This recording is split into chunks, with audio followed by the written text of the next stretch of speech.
శ్రీమాత్రే నమః. భగవద్బంధువులు కూడా నమస్సుమాంజలి. గురుదేవుల పాదపద్మ నమస్కారాలు. శరన్నవరాత్రులు ఈ సంవత్సరము ఆశ్వేజ మాసము పాఠ్యమి ఎప్పుడు మొదలుకుందంటే కనుక 3వ తారీఖు నుండి దేవి నవరాత్రులు ప్రారంభము. 12వ తారీఖు నాడు విజయదశమి. కావున ప్రతి ఒక్కరు కూడా ఆ జగదీశ్వరి యొక్క అనుగ్రహ కృపాకటాక్షాలకు పాత్ర కాకులని మనసా వాచా కర్మణ ధ్యానిస్తూ ఉన్నాను. అంతేకాకుండా ప్రతి ఒక్క పరిహారం కూడా ఉంటుంది. ఈ అమ్మవారి నవరాత్రుల్లో ఎవరైతే మనసా వాచా కర్మణ ధ్యానిస్తూ పూజిస్తూ అర్చిస్తూ ఆచరిస్తూ ఉంటారో ఆ జగదీశ్వరి కృపాకటాక్షాలు సిద్ధిస్తూ ఉంటాయి. చాలామంది అఖండ జ్యోతి పెట్టడం కుదరని పక్షంలో కుదరకుండా కలశం పెట్టుకోవచ్చు. కలశం కూడా కుదిరిన పక్షంలో ఆ అమ్మవారి చిత్రపటానికే ప్రతినిత్యం కూడా అమ్మవారి రూపుంటే కనుక విగ్రహం ఉన్న రూపున్నా కూడా ఒక ఇత్తడి దాంట్లో కానీ రాగి దాంట్లో కానీ ఆ అమ్మవారిని కూర్చుని పెట్టేసి పంచామృతం అభిషేకించి కుదిరిన పక్షంలో పాలతో అభిషేకించుకొని ఆ అమ్మవారికి పూజ జరిపించి యథాస్థానంగా ప్రతినిత్యము ప్రాతకాలమున సాయంకాలమున ఆ అమ్మవారి కుంకుమార్చన చెయ్యండి. అందువల్ల మీ గృహం నందు సుఖ సౌఖ్యాలు అనుభవిస్తూ ఉంటాయి. మొట్టమొదటి చెప్తున్న ఏంటంటే కనుక నిమ్మకాయల దండ అమ్మవారికి ప్రీతికరము. నిమ్మకాయల దండ దుర్గాది ఫోటో ఉంటే ఫోటోకి వేసి నీటికి అలంకరించండి.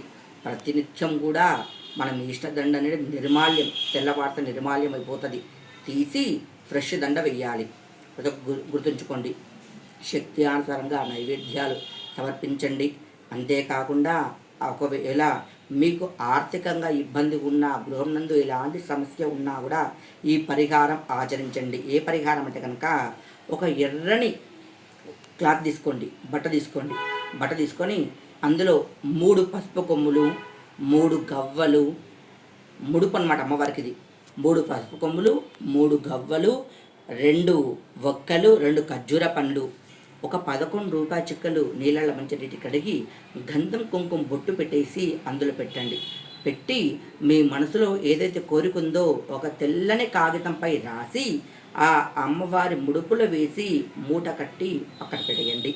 ఇంకా అవకాశం ఉంటే అందులోనే ఇలాచి లవంగా కూడా పెట్టండి. కొద్దిగా పచ్చకర్పూరం వెయ్యండి. వేసి సుగంధపూరిత పరిపాలనలు ఉంటాయి కదా, జాజికాయ, జవ్వాదు, ఇవి కూడా వేయచ్చు. కానీ మొట్టమొదటి మాత్రం పసుపు కొమ్ములు, ఒక్కలు, ఖర్జూర, చిల్లర డబ్బులు ఇవి వేసి కూడా 5 రకాల కొద్దిగా పసుపు కొమ్ము వేసి కూడా ముడుపు కట్టండి.